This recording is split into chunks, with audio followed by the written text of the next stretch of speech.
Good afternoon, ladies and gentlemen, and welcome to the Plant Healthcare PLC interim results for the 6 months ended 30th of June 2021 investor presentation. Throughout this presentation, investors will be in listen-only mode. Questions are encouraged and can be submitted at any time using the Q&A tab situated on the right-hand corner of your screen. Just please simply type in your questions and press send. The company may not be in a position to answer every question it receives during the meeting itself. However, the company will review all questions submitted today and publish responses where it's appropriate to do so. Again, these will be available via your Investor Meet Company dashboard, and we'll send you an email when they're ready for your review. I'd also like to remind you that this presentation is being recorded. Before we begin, we would like to submit the following poll, and if you would give that your kind attention, we would be most grateful. And I'd now like to hand over to Chris Richards, CEO from Plant Healthcare. Good afternoon, Chris. Thank you, Mark. Good afternoon, and good afternoon, everybody. My name is Chris Richards. I'm CEO of Plant Healthcare, and I'm delighted to be joined today from our office in Raleigh, North Carolina, by Jeff Hovey, CFO, and Jeff Tweedy, COO, and we'll divide the presentation between us. So we're very pleased today that we are not only announcing our interim results, but also a very exciting new agreement with Interim to launch our novel product, Saori, in Brazil. And Jeff Tweedy, who's the architect of that deal, will take you through that later. So we've got those two things to talk about. And one of the other things we're doing today is setting out our aspirations for 2025, which is an important step for us as a company. But before we do that, just a quick reminder on who we are. So just turning to the slides and turning our videos off for now, we, Plant Healthcare, we're into cost-effective products for sustainable agriculture. It's a really exciting, fast-growing sector, and our sustainability credentials were confirmed by the LSE's Green Economy mark back in June. And we'd like you to think of this business in two halves: our existing commercial business with proven products giving really good value to growers, where we are poised to accelerate revenues. Our commercial business is already EBITDA positive and cash generative, with substantial and growing sales of Harpin Alpha Beta at about 70% gross margins. And then in addition, we've been investing heavily, more than $24 million over the last 8 years, in our new generation technology, which we call Pretech. Think of it as vaccines for plants. These are products which, when they touch the plant or the seed, to make the whole plant healthier, better able to resist disease and stress such as drought. We're targeting huge markets with values of more than $5 billion, and our first launch is happening as we speak, and Jeff Tweedy will take you through that, with at least one major launch planned every year from then onwards. We have good cash reserves. We're targeting cash positive within our existing cash reserves. And more recent news, we listed on the OTCQB about a month ago to facilitate trading by US investors. So for all these reasons, we believe that Plant Healthcare is now at an important inflection point. But stepping back a bit, what is this sector of sustainable agriculture? First of all, the world needs more food. We need maybe 40% more food by the middle of this century. At the same time, farming is getting tougher. We're all aware of the devastating droughts and floods and wildfires which are affecting the world. All of that, plus things like soil degradation, make farming tougher all the time. And at the same time, farmers are under a lot of pressure, quite rightly, to make their contribution towards climate change amelioration. And biological products supporting sustainable food production are increasingly important. That's why our sector is growing at more than 16% per annum. Now, I also like to remind people that we have a long history as a company, and many people say, hey, what's different now compared with what you have achieved or failed to achieve in the past? And it's taken us a number of years to reposition our commercial business. Going back to 2012, we had to restructure the business, focus on this really exciting Harpin Alpha Beta. We had to identify the most promising markets, get ourselves market access, partnership with large distributors, and now finally product adoption is really growing, and Jeff Tweedy will tell you about that in our core markets in a minute.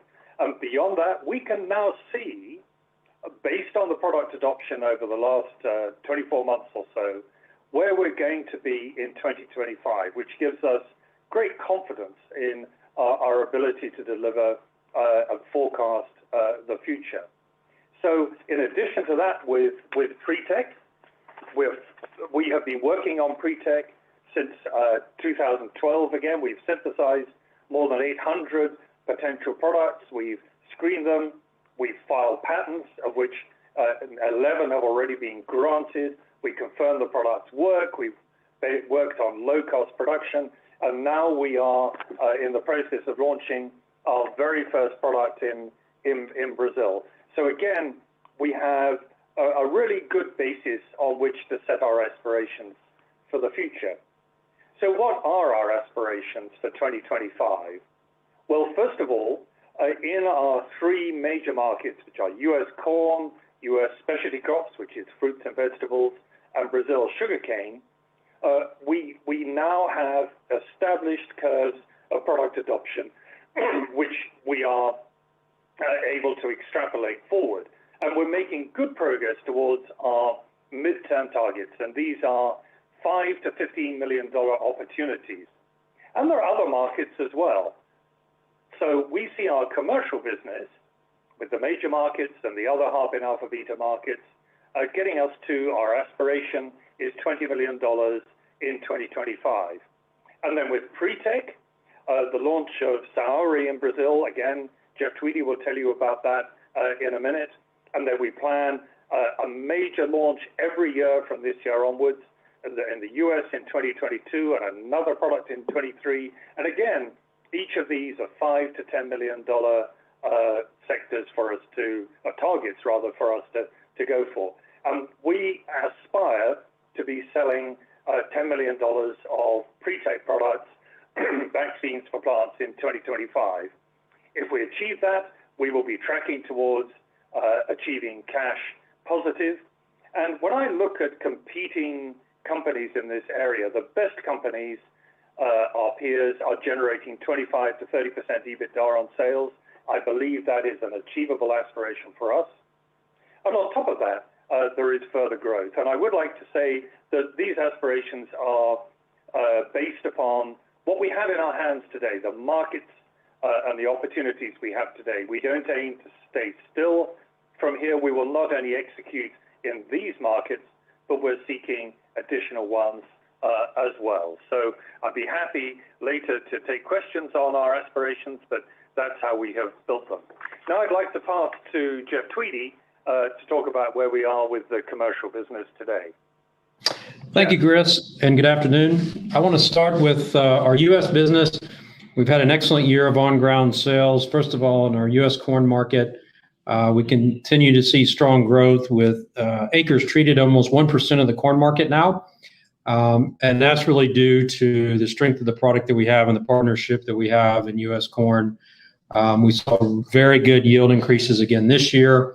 And this market we believe is a $5 million opportunity. And how do we get there? Plant healthcare makes about $1 per acre of corn treated.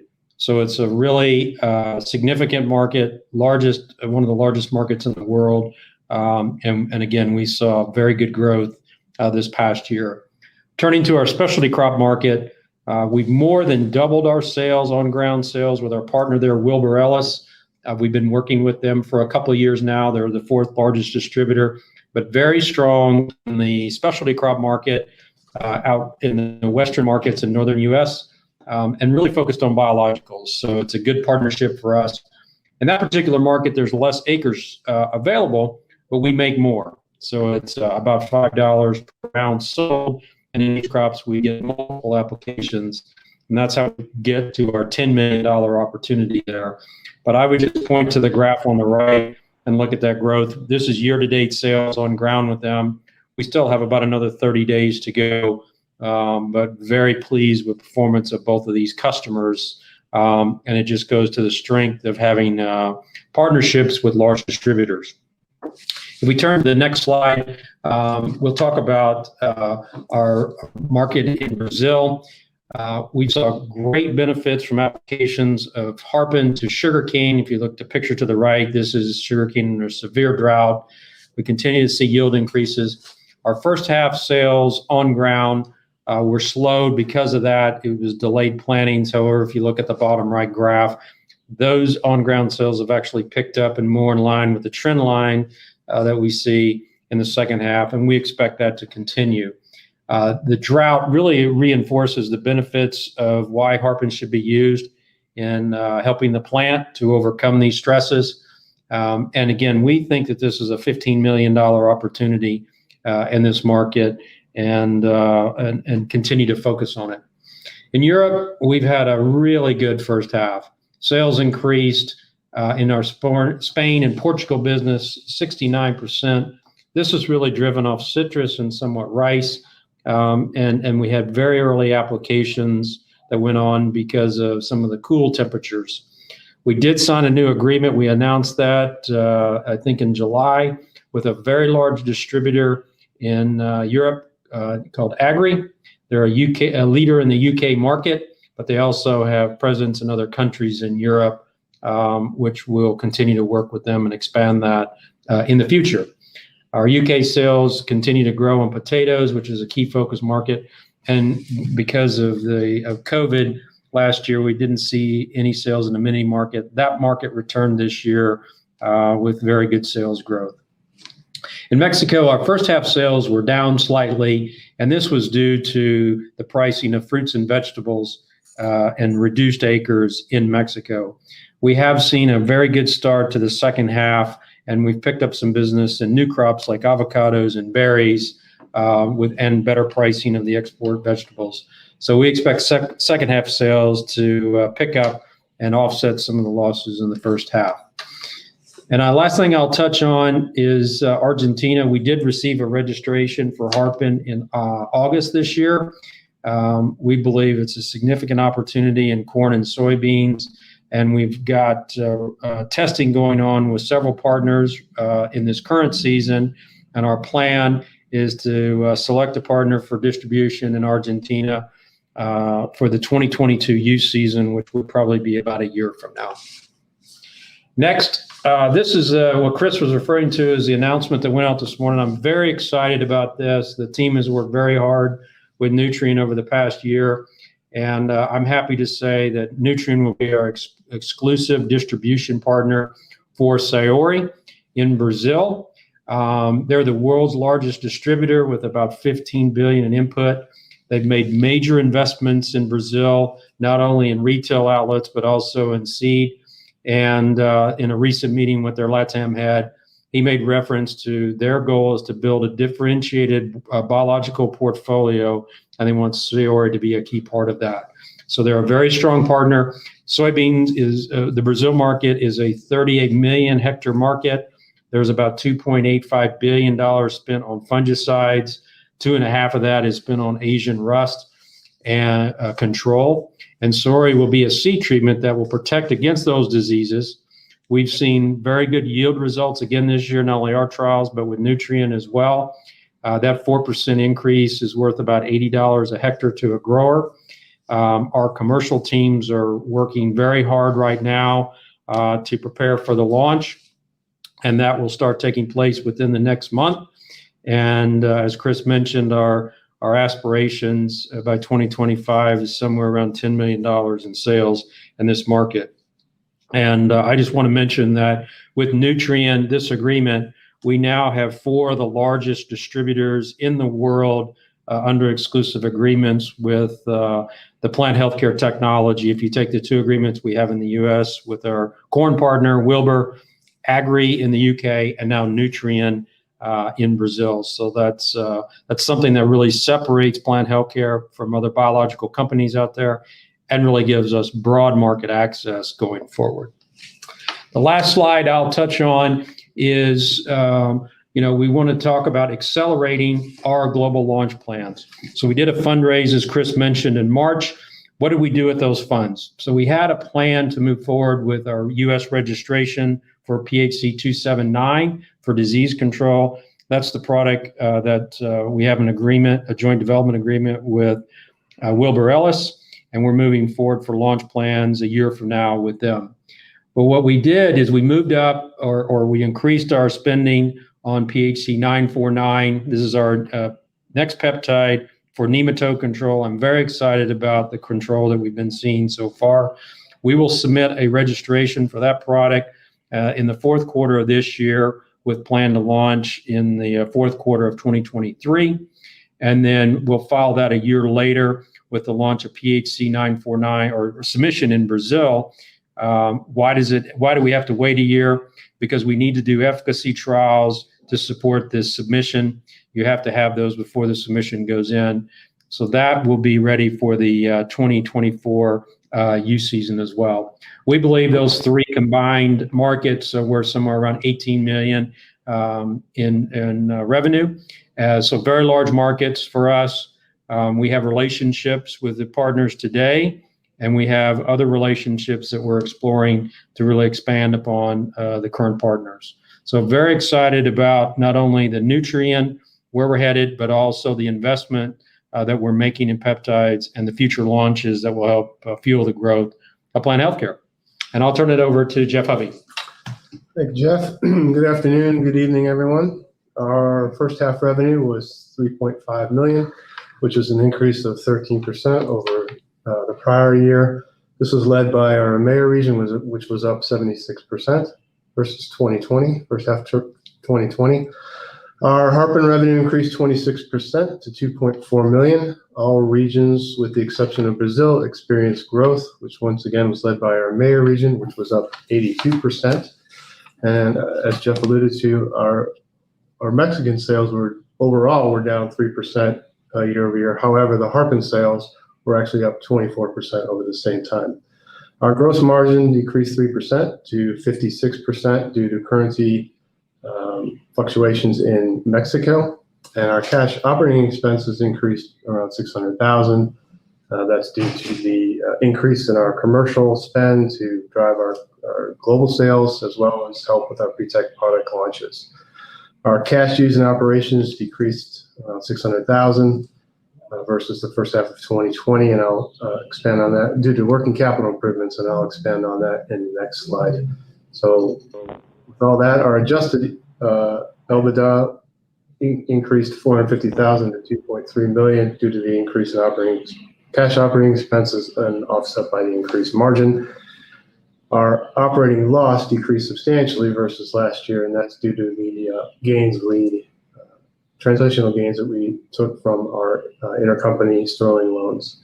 And finally, looking at the bottom right graph, this represents our Harpin revenue between first half of 2019 and 21, which gives us a 35% CAGR. This increase is due to the Americas, as we define as North and South America, as well as the EMEA region, and both those regions were up 40% in this time frame. Turning to the balance sheet, our inventory decreased $500,000 from the end of 2020. The management, in particular Jeff and I, worked to decrease our inventory position, and we expect that trend to continue through the end of the year. Our receivables declined to $600,000 from the end of 2020, and that's due to the seasonality of our revenue. Our revenue in the first half typically is 35-40% overall of our overall sales, with the second half being the balance, which leads to first quarter collections being higher. And most of the sales in the second half are in North and South America. As Chris said, our cash at the end of June 2021 was $11.1 million. Our payables and accrued expenses decreased $500,000 from the end of the year due to a payment to our Chinese supplier. And our overall working capital has decreased $400,000 or 7% to $4.6 million versus the end of 2020. and that's due to decrease in working capital. Now, I'm happy to say that over the last 18 months, we've been able to decrease our working capital position by about $1 million. And finally, the borrowings of 1.1, that's primarily the effect of IFRS 16 guidance, which requires us to put leases on the balance sheet. If you exclude that, our debt or our borrowings are around $150,000. So thanks for that, Jeff. So wrapping up then with the last slide here, just as a summary, everybody, this is why we are very excited about plant healthcare at the moment. We are in a fast-growing sector. We have very effective, proven products. Look at the growth opportunities here. $5 million in U.S. corn, $10 million in U.S. fruit and veg, $15 million in Brazil sugarcane, part of which we've included in our aspirations for 2025, but we see growth beyond that. We have partnerships with very, very strong distributors who make good margins from our products, where we make 70% on average with Harpin Alpha Beta. We expect the same with Saori in Brazil. They make good margins, and they help farmers to learn how to use our products and how to drive product adoption. With the launch of Saori, we believe that's going to be double-digit millions of dollars. Happily, Nutrien, our new partner, has the same aspiration as well, so that the more than $24 million we've invested in our vaccines for plants, we're going to start getting a return on that from this year onwards. So that's why we're ambitious for 2025, and if we achieve that, we should get to cash positive within our existing reserves. And finally, just a quick mention, and we talked about this at the end of July in our last presentation on this platform, that we do see this as a fragmented sector. We do believe there are opportunities in consolidation, which could help us to accelerate plant healthcare by making the company bigger, having more mass. It should help us to drive revenue and get to cash positive quicker than on our own. We're exploring those opportunities, and as and when we have something concrete to propose to shareholders, which is cash accretive, then we will come back to shareholders and let you know. So there we are. Those are the slides. Mark, back to you. Chris, Jeff, thank you so much for updating investors this afternoon. Ladies and gentlemen, please do continue to submit your questions using the Q&A tab that's situated on the right-hand corner of the screen. But just to give the guys a few moments to review those questions submitted already, I'd like to remind you that a recording of this presentation, along with a copy of the slides and the published Q&A, will be available via your Investor Meet Company dashboard. Again, I'd like to remind you that your feedback is important to the company, and when this presentation is concluded, you'll be redirected so that you can provide the company with your thoughts and expectations. Chris, you had some questions pre-submitted. You've certainly had a number of questions come through today's presentation. If I may, can I hand back to you to read out the question and give a response where it's appropriate to do so, and then I'll pick up from you at the end. Absolutely. Thank you, Mark. And thank you, everybody, for the questions that are coming in. The first one I want to pick up is from Andy M., who says, how long was the process of getting Nutrien to adopt your products? Do they have any competing products in their portfolio, and why sell yours ahead of others? I'm going to pass this one to Jeff Tweedy, but the quick answer is this takes years. We were 4 years trialing the product in Brazil. And Jeff, how would you answer that question? Yeah, it's a really good question. I mean, we've spent 4 years. This past year was a very large program for us with a number of what we call cooperators, CROs in Brazil. Nutrien was their first year trialing, but what we did was we had them visit the sites. They knew where our sites were, so they saw them multiple times during the season. And I think it's a testament to the work that was done by the team in Brazil. Our results mirrored their results. So I think that was a huge help in them deciding to move forward with Saori. On the second part of your questions, do they have any competing products? The answer is no. This is one of the reasons that they wanted a Saori in their portfolio. They do not have a fungicide as a seed treatment for Asian soy rust. We are the only one out there today delivering that. And most of their products today in seed treatment are focused on nutritionals. So it's a really good benefit, the nutritional product. They get the disease control, and it really fits what they're trying to do to differentiate their portfolio. And we are continuing discussions with them on future products. So it's a good partnership. Thanks, Jeff. And the next one I think is also for you, Jeff, which is the pre-submitted question. How about the crops in Southern Europe with the extreme dry situation and the wildfires that are still running? Jeff, how would you answer that? Yeah, I mean, with climate change, it's a really good question. The thing that we see with Harpin and with the Pretech technology, the more severe the stress, and stress could be drought, it could be cold weather. We see much greater differences and benefits of our technology. So if you look at I think it was slide 10, there was a picture of severe drought in Brazil from this past year. On the left side was sugarcane non-treated. On the right was sugarcane that was treated with Harpin. And the sugarcane had been treated, grew much better through those severe conditions and drought that they saw in Brazil. Similar in the U.S., we had a very, very cold, wet spring where Harpin was applied as the seed treatment. Corn that was treated was much taller, yields are going to be higher, and visually the corn just looked much healthier during the season because of that. So I think as we see these vast changes in climate change that go on, that's where our technology really brings benefit to those crops and helps go through those stresses. Thanks, Jeff. I'm now going to take another one from Mike A. How do your products relate to the growing interest and research in GM crops? The answer is directly not at all. Our products work by changing the plant. So if you spray Harpin onto the leaf of a plant, that sends a signal throughout the plant, so that the whole plant is switched on. We call the Pretech the vaccines for plants because it works like a vaccine. It switches on the immune system of the plant. So we're not changing the genetic makeup of the plant at all. The effect lasts for a number of weeks in the plant, but clearly it's not passed on to the next generation. So unlike genetic modification, we're not changing the genome of any plant. We're just making that plant healthier, just as vaccinations make you healthier. So if you like GM or you don't like GM, this is a completely different approach to making plants healthier and growing better crops.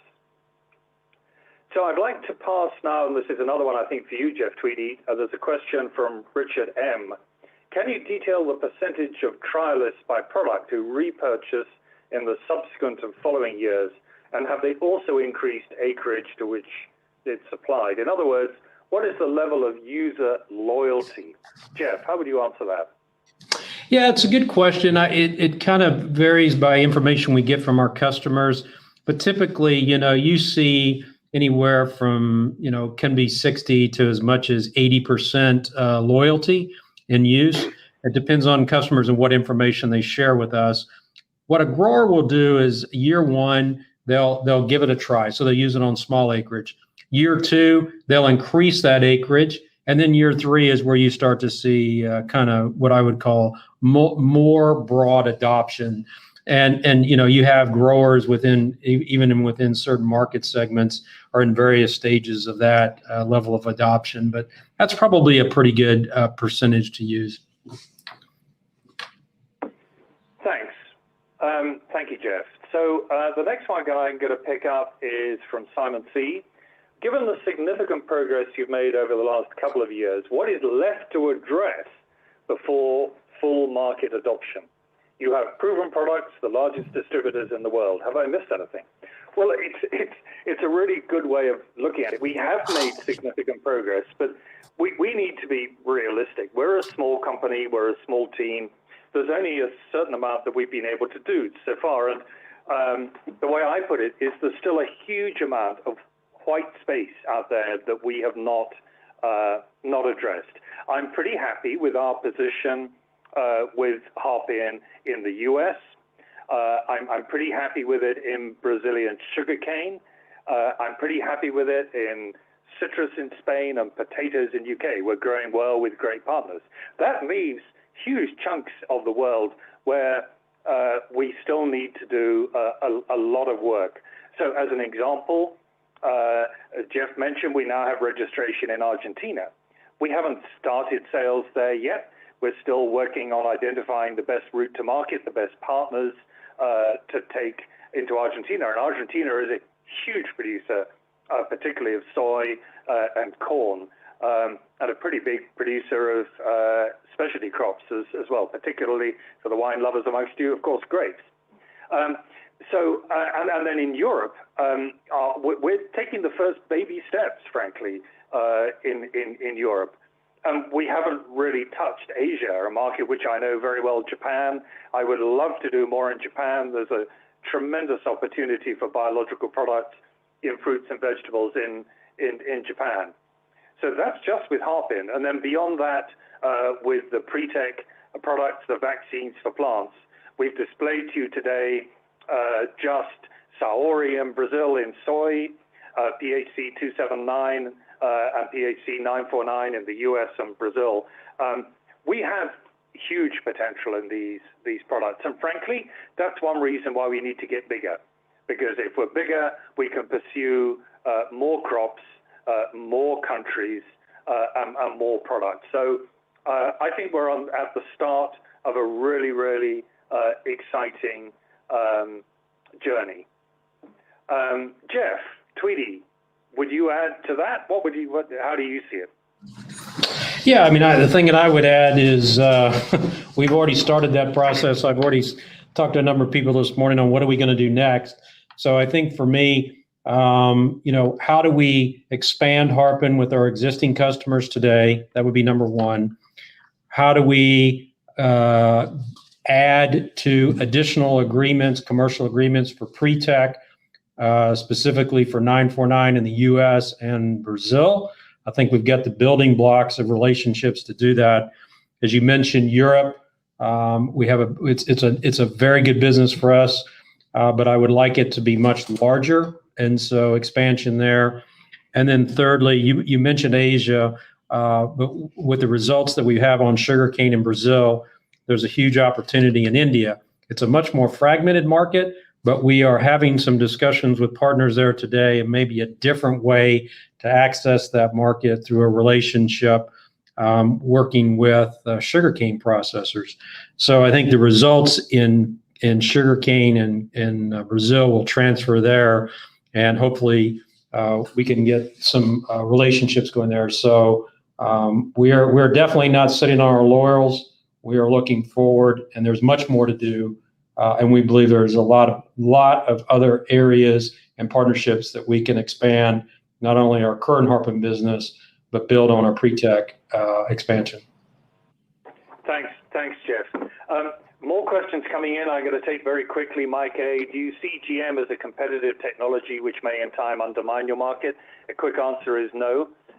Even GM crops need the support of products like our vaccines for plants. So I don't see that as competitive at all. And then Kentaro has just come in and said, can the exact same Harpin product be applied to any crop, or does it need to be adapted to be species specific? I.e., what's the scalability to other crops if demand comes in from new markets, crop types not currently in the plan? Well, I think, Kentaro, the quick answer to that is Harpin as a product has great potential, but there are some things it can do, there are some things it cannot do. Our pre-tech, our vaccines for plants, it's a whole platform. There are many different products that we are looking at. We're currently focusing on developing 2, but we have a total of 6 lead products, and there are more that we can make. But in every single case, frankly, you do need to adapt to the crop, and you adapt to the particular growing conditions. This is not a simple magic wand.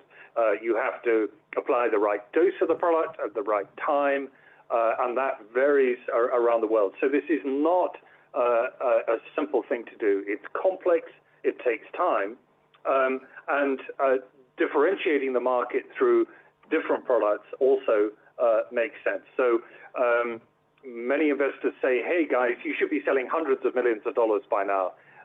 Please, I would love to be, but it takes a long time to develop these products.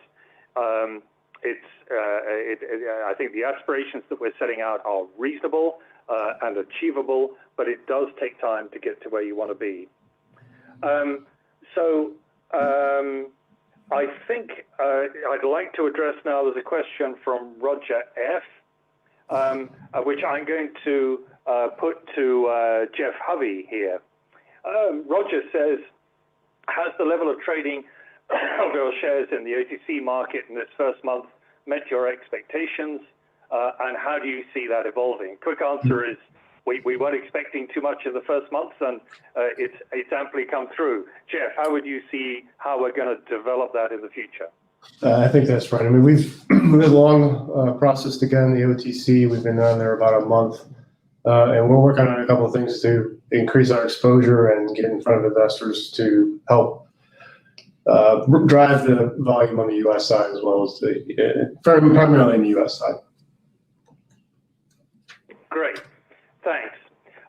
So I think we're running a bit close on time now. There is one more question I'd like to take very quickly, which maybe it's for you, Jeff Tweedy. Richard M. asks, is there such a thing as a farmer's blog site which we could use to get farmers to publish their good results? But certainly that's something which we do using social media. And Jeff, maybe you can speak to how we use social media to spread the word around. Yeah, it's a good question. You know, it seems that especially in Europe and also in Brazil, growers really like using LinkedIn. And so we see a lot of postings on LinkedIn, and they go to LinkedIn for their information. It's probably less in the US that they get their information from social media. I still think it comes from large distribution.